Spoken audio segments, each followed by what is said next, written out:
बदलापूर येथील अवैध श्रीबीज विक्री प्रकरणी डॉक्टर अमोल पाटील याला नाशिकमधून ताब्यात घेण्यात आलेलं आहे। आज डॉक्टर अमोल पाटीलला कोर्टात हजर करण्यात येईल।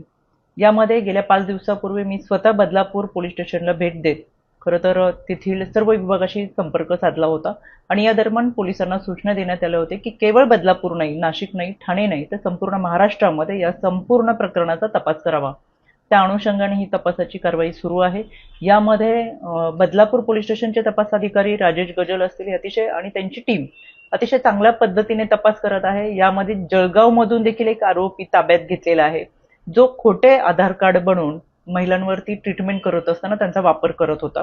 यामध्ये मालती IVF सेंटर, ज्याला नाशिकमधून परवानगी आहे पण हे ठाण्यामध्ये सुरू होतं आणि ठाण्यामध्ये सुरू असताना महिलांवरती अवैधरित्या ट्रीटमेंट केली जात होती।